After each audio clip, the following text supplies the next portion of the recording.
কাশ্মীরে ঘটে গেল এক এমন ঘটনা যা মানুষ স্বপ্নেও কল্পনা করেনি।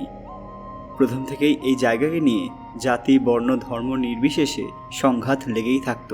কিন্তু এবার ভারত সরকারের উদ্যোগে এক এমন ঘটনা ঘটল যা সবাইকে চুপ করিয়ে দিল, বলা বাহুল্য নিস্তব্ধ করে দিল। আর এর সঙ্গে সম্পর্কিত এক প্রসিদ্ধ মন্দির যাকে নিয়ে মানুষের চিন্তা লেগেই থাকত। ঠিক কী ঘটেছে জানলে আপনারাও অবাক হবেন, যে ঘটনা প্রতিবেশী দেশগুলিকেও ভাবিয়ে তুলেছে। তার আগে কমেন্টে হর হর মহাদেব লিখবেন। সকলকে পুরাণ কথা নতুন একটি ভিডিওতে স্বাগত। আজকে আপনারা জানবেন কাশ্মীরে ঘটল এক বড় ঘটনা। ভিডিওতে এগোনোর আগে সবাই কাইন্ডলি আমার চ্যানেলটি সাবস্ক্রাইব করে নেবেন। কাশ্মীরের অনন্তনাগে অবস্থিত যে মন্দিরের ওপর প্রথম থেকেই বিধর্মীদের আক্রোশ লেগেই থাকত, এখন সেই মন্দিরেই ঘটতে চলেছে এমন এক ঘটনা যা গোটা ভারতবাসীকে অবাক করে দিয়েছে। আপনারা জানলে অবাক হবেন যে এটা প্রাচীন সূর্য মন্দির। হ্যাঁ, ঠিক উড়িষ্যার কোণারকের মতো বিখ্যাত এক মন্দির। এর নাম মার্তণ্ড মন্দির। সিকান্দার শাহ মিরি নামের এক মুসলিম শাসক এই মন্দিরকে ভাঙা করিয়েছিলেন। এলাকার মানুষেরা এই মন্দিরকে শয়তানের গুহা বলে ডাকত। আপনারা ঠিকই শুনেছেন, এক সময়কার বিখ্যাত মন্দির মানুষের কাছে শয়তানের গুহা বলে আখ্যা পেয়েছিল। আজও আপনি গুগলে শয়তানের গুহা বলে সার্চ করলে সবার প্রথমে উঠে আসবে মার্তণ্ড মন্দিরের নাম। বলিউড অবধি তাদের সিনেমায় এই মন্দির সম্পর্কে অনেক বদনাম করেছে। মন্দিরের এর থেকে বড় অপমান আর কি হতে পারে। কিন্তু এবার যে ঘটনা ঘটল তা শুধু এই দেশের মানুষকে নয়, গোটা বিশ্বে আলোড়ন সৃষ্টি করেছে। ভারত সরকারের উদ্যোগে এই প্রাচীন সূর্য মন্দিরে প্রাণের সঞ্চার করা হবে।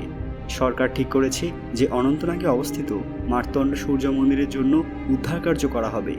এই মন্দির সেই অনন্তনাগে অবস্থিত যা পিওকে থেকে বেশি দূরে নয়। আবার এই মন্দিরকে পুনরায় আগের মতো রূপে ফিরিয়ে আনা হবে।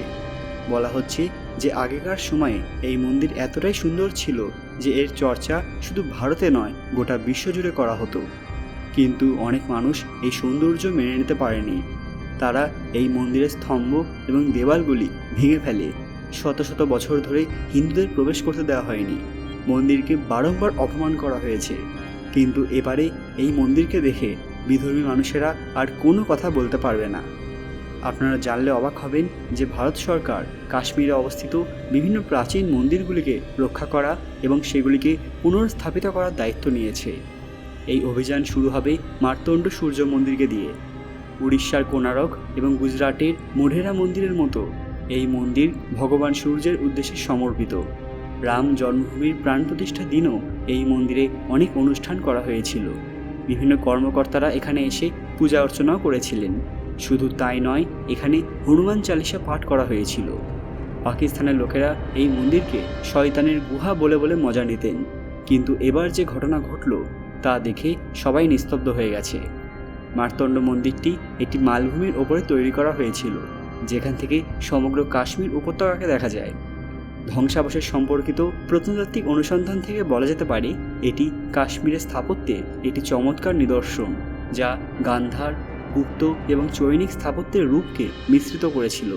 যে মন্দির একসময় গোটা বিশ্বজুড়ে নাম করেছিল, এতদিন সেই মন্দিরে যেতে মানুষকে দুবার ভাবতে হতো। প্রথমত সংঘর্ষের ভয়ে, দ্বিতীয়ত শয়তানের গুহা এই নামটির ভয়। কিন্তু এখন সেসব অতীত, বদলে যেতে চলেছে এই প্রাচীন মন্দিরের ভবিষ্যৎ। আবারও হিন্দুরা এখানে গিয়ে পূজা অর্চনা করতে পারবেন এমনটাই আশা করা যায়। আর ভগবান সূর্যের আরাধনা পুনরায় শুরু হবে। তো কেমন লাগলো আজকের এই সুন্দর খবরটি? ভালো লাগলে অবশ্যই লাইক করবেন এবং সমস্ত সূর্য ভক্তরা কমেন্ট বক্সে জয় সূর্যদেব, হর হর মহাদেব লিখতে ভুলবেন না। আরও এরকম দরকারি আপডেট পেতে পুরাণ কথা অফিসিয়াল চ্যানেলটি মনে করে সাবস্ক্রাইব করে নেবেন। আজকের ভিডিওটি যতটা সম্ভব শেয়ার করে সবাইকে জানার সুযোগ করে দেবেন। খুব তাড়াতাড়ি ফিরে আসবো নতুন একটি দরকারি ভিডিও নিয়ে। ততক্ষণ আপনারা এই ভিডিওগুলি দেখতে পারেন। ধন্যবাদ।